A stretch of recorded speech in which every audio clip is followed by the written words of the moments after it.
Kapag sangkot ang yamang kalikasan sa proyekto, sino nga ba ang magsasakripisyo?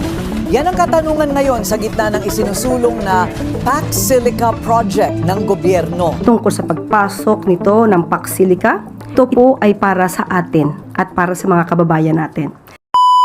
Hello mga ka-Pride! Welcome sa isa na namang episode kung saan hihimayin natin ang mga balitang may malaking epekto sa ating bansa. Isang termino na viral ngayon sa social media at sa mundo ng teknolohiya. Walang iba kung hindi ang Pax Silica. Narinig mo na ba to o bago lang sa pandinig mo? Ano nga ba ang ibig sabihin nito? Bakit nga ba gusto nilang magtayo nito ng isang napakalaking semiconductor hub sa Pilipinas? Ano nga palang mapapala natin? At ano rin kaya ang posibleng kapalit? Tara, pag-usapan natin.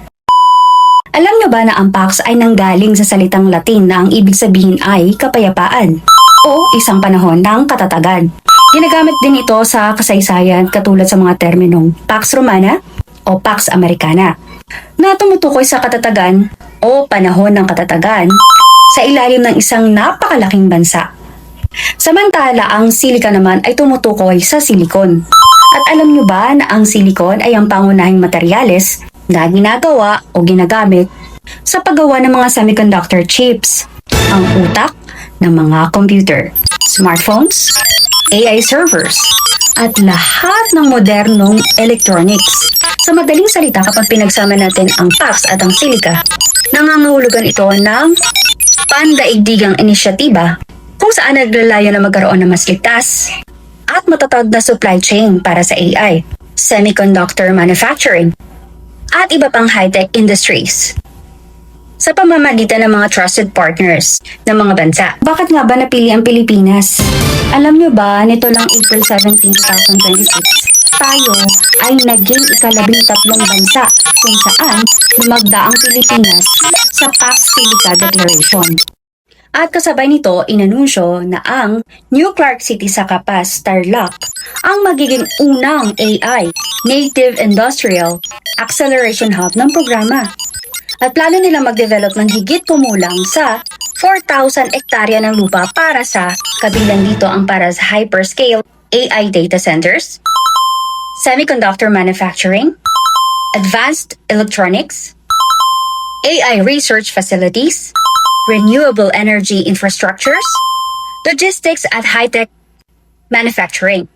Sa madaling salita, layunin nito na gawing parang Silicon Valley ng Pilipinas ang New Clark City.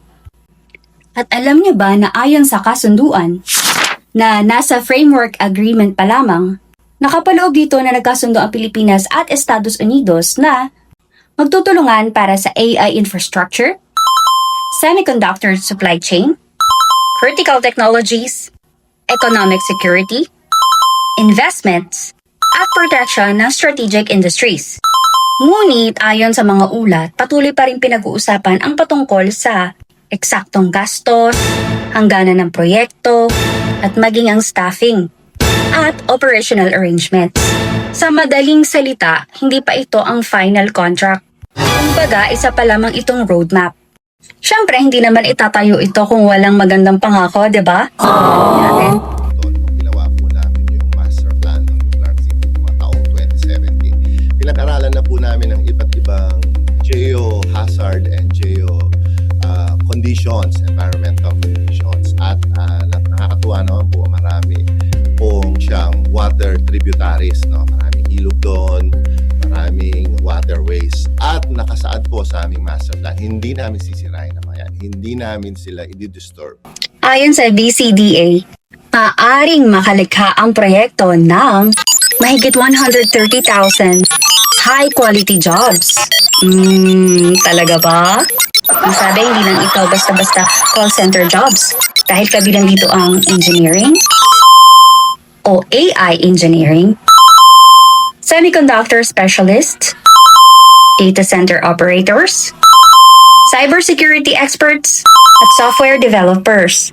Siyempre kasama na rin dito ang renewable energy engineers. Ang mga ito ay mas mataas ang sahod kaysa sa mga pangkaraniwang industriya. Ang mangyayari kapag nagkaroon na nga ng hyperscale data centers ang bansa? Sabi, magiging mas mabilis ang AI research, cloud computing, startup ecosystem, university collaborations. Hindi na natin kakailanganin ang mga data processing na manggagaling sa ibang bansa. Ang sarap pakinggan, no? Pero ayon din sa mga eksperto, mayroon ding mga hindi magagandang mga bagay na dulot nito. Sinasabi ng mga eksperto na ang isang hyperscale AI data center ay nangangailangan ng 300 hanggang 600 megawatts na kuryente. Katumbas ito ng pagpapailaw sa isang lungsod. Imagine. Ibig sabihin, kailangan nito ng isang napakalawak na power generation at transmission. Pangalawa, dumako naman tayo sa environmental impact. Alam nyo ba na nangangailangan ito ng tubig para sa cooling, malaking lupain at napakalaking enerhiya? At kung hindi renewable ang energy na gagamitin, maaaring lumaki ang carbon emissions. Ang Pax Silica ay hindi lamang simpleng economic project. Tanong ng mga kritiko, may sapat bang konsultasyon sa mga lokal na komunidad? Paano maapektuhan ang paggamit ng kanilang mga lupa? At sino ang tunay na makikinabang? Ang mga isyong nabanggit ko ay ilan lamang sa mga puntong patuloy na tinatalakay sa social media. Dahil ang tagumpay ng proyektong ito ay nakasalalay sa sapat na supply ng kuryente, mabilis na internet, infrastructure, malinaw na regulasyon, mahusay na edukasyon para sa AI workforce, pangangalaga sa kapaligiran, at higit sa lahat ang usapang transparency na naman sa pagpapatupad ng proyekto. Ang Pax Silica ay higit pa sa pagpapatayo ng isang proyekto. Isa itong pagtatangka na ilagay ang Pilipinas sa sentro ng susunod na henerasyon ng AI, semiconductor manufacturing at digital economy.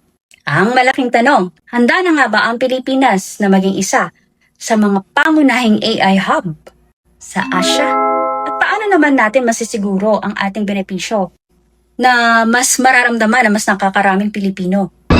Ano ang garantiya na hindi tayo magiging dehado? At yan ang mga katanungan na iiwanan ko sa inyong kaisipan. You can bring on peace, but you cannot kill the environment because if you kill the environment, you kill everything.